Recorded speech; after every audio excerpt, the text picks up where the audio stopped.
सावळ आहे दिलेली जबाबदारी तो परिपूर्णपणे पार पाडणार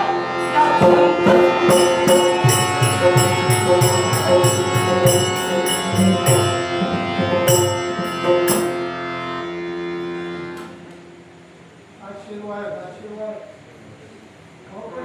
निराश बोलले ना काय झालं काय बोलायचं ते म्हणजे होईल गेला आणि तुझ्याकडे असे उत्तर आहे महाराज तुमचं लक्ष नाही काय मोठा घाट घेतला हार बांधला का चुकलं असेल आमचा शिरच्छेद करा पण जे सत्य आहे ते उघड केलंच पाहिजे एकटा राजा म्हणजे राज्य नव्हे राज्य राखायचं झालं तर माणसं राज्य राखावी असतात जनतेचा कोप जर का झाला असेल जनतेचा कोप जर का झाला असेल तर राजाला राजा म्हणून सांगण्याचा अधिकार नाही प्रजेला केलेलं पाप हे राजाला भोगावं लागतं हे शास्त्रवचन आहे जाणता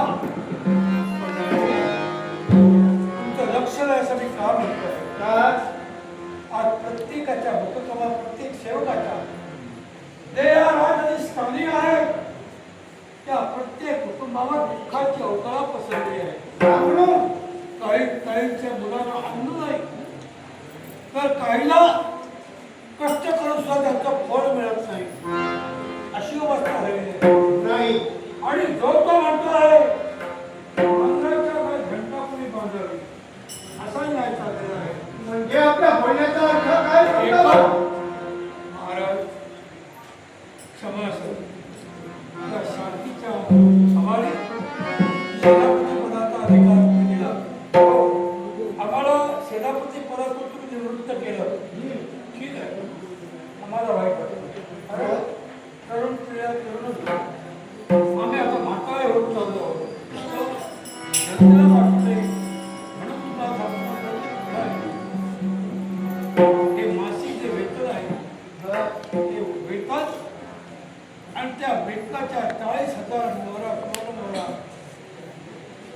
आजपर्यंत एकाच्याही पदरात नाही हे कदापि शक्य नाही श्यामवर माझा पूर्ण आत्मविश्वास ज्यानं राज करण्यासाठी स्वतःच्या जीवाचा विचार केला नाही तो आज जनतेच्या पोटावर केव्हाही लाट केला मलाही तेच वाटतं चौकात राजमार्गात प्रत्येक ठिकाणी 7-8 माणसाशी गोळा होतात आणि आपापसात कुजबुजतात जो तो एकामेकाच्या प्रश्नाकडे उत्तराकडे वाट पाहतो म्हणून मी एखादा जवळ घेतो आणि विचार बाबा रे ही कुजबुज का चालली आहे प्रत्येकाच्या कुटुंबावर मला निराशा का दिसते आहे भय का दिसतो आहे तर मला विश्वास की आम्हाला मासिक वेतन मिळत नाही मोठं कोणती माझ्या बरोबर कारण न्यायदेवता पुरावा मागते पण तो पुरावा मी सांगून ते कोणी खरं धरणार नाही याच्यासाठी ते काहीतरी धाडस करा आणि माझ्या बरोबर या पुरावा असल्याशिवाय असा पुरावा घेऊन इथपर्यंत काढला गेला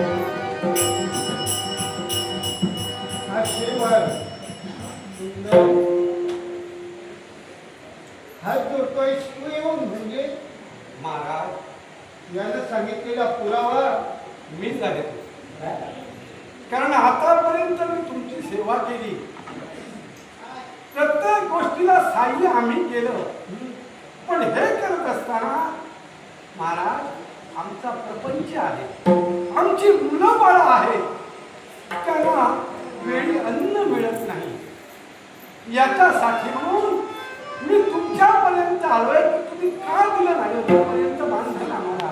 नाही, ही दोन जबाबदारी श्यामच्या माती दिली आहे. काय हो, तो दिरंगाई आपल्या कर्तव्यात केव्हाही करणार नाही. आणि याचा परिपूर्ण विश्वास माझी श्यामला आहे. श्यामसाठी काय घाबरू नकोस. भयाकुळ अवस्थेत दिसू लागलास. वास्तविक हताश निराश दिसू लागलास. सर्वप्रथम मी क्षमा मागतोय. काय जो काय प्रकार घडला तो वास्तविक कालच मी तुम्हाला सांगायला हवा होता, पण राणाजी तुमच्यापर्यंत येण्याचं मला धाडस झालं नाही.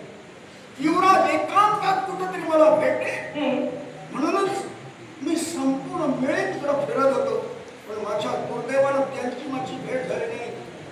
दिवसा फिरलो, रात्री फिरलो, पण शेवटी धाडस केलं आणि तुमच्यापर्यंत आलो. केवळ गडावर कुणालाही वेतन मिळालं नाही हे सत्य.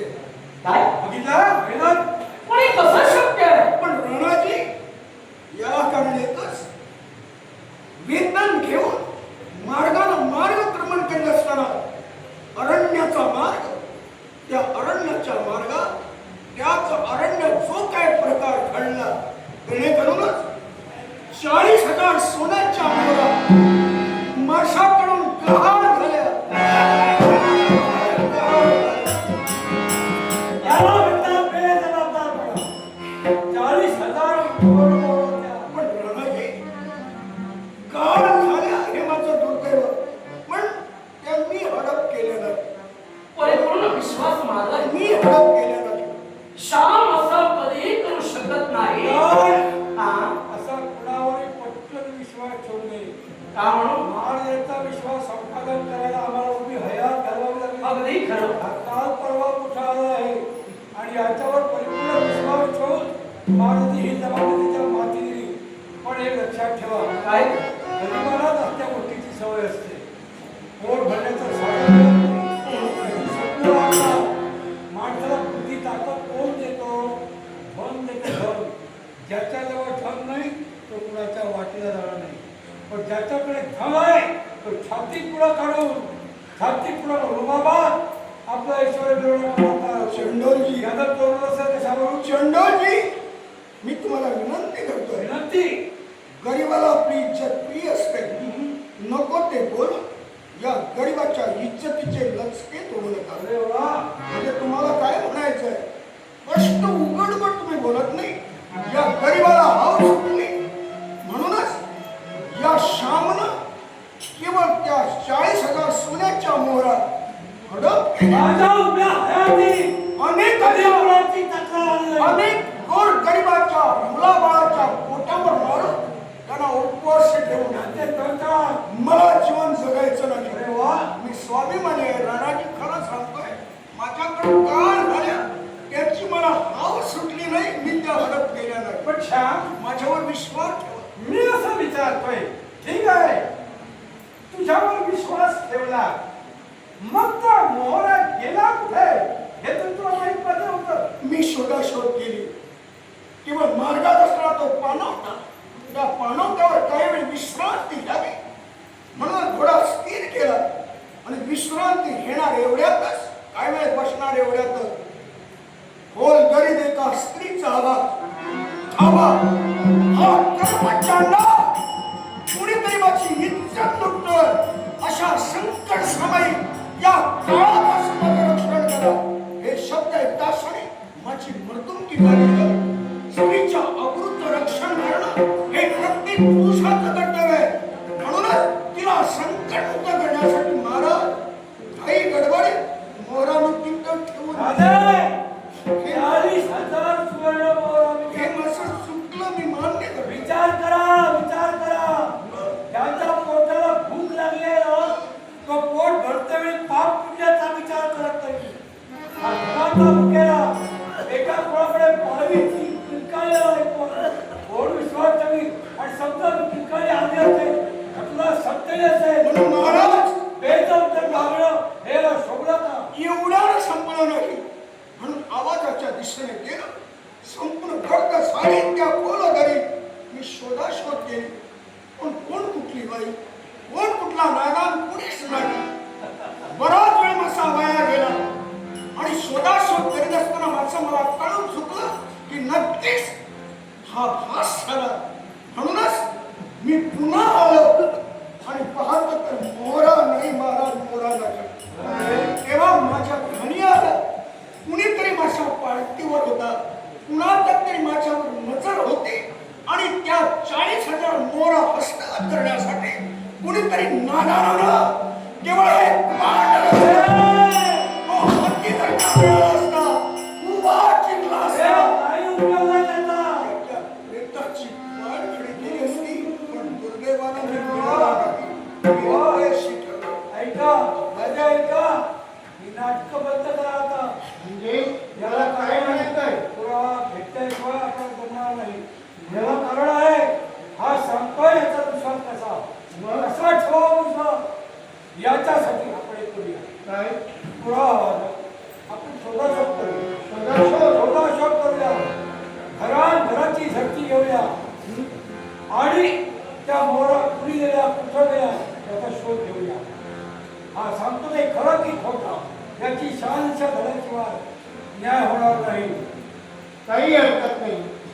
पण आज तुम्ही शामवर आरोप ठेवला, पण माझी माणुसकी मला जागृती देते. माणसाला ओळखण्यात एवढा मी सामर्थ्य आहे. बोलण्यावरून विद्वत्ता, आवाजावरून नम्रता आणि वर्तणुकीवरून शील याची परीक्षा आज याची मी केली. पण तुमचं म्हणणं मला पटलं. आज खरा चोर कोण आहे हे शोधण्यासाठी प्रत्येकाच्या घरी आपण शोधाशोध घेतली पाहिजे. पुन्हा एक विचारला आपण कसा दुःख देऊया. मग मी म्हणतो झटकी घेऊया. एकाही घर करता उपयोगाचं नाही. सुरुवात याच्या घरापासून केली. सरळच सांगा, इतरत्र कुणावर संशय नाही, श्यामवर संशय. मग या भरण्यात मला सांगतोय, जर का गुन्हा तुम्हाला साबूत करायचा आहे, पुरावा तुम्हाला घ्या. कुशाल माझ्या झोपडीची झटकी घ्या. का वाटतंय? विश्वास चांगला होता.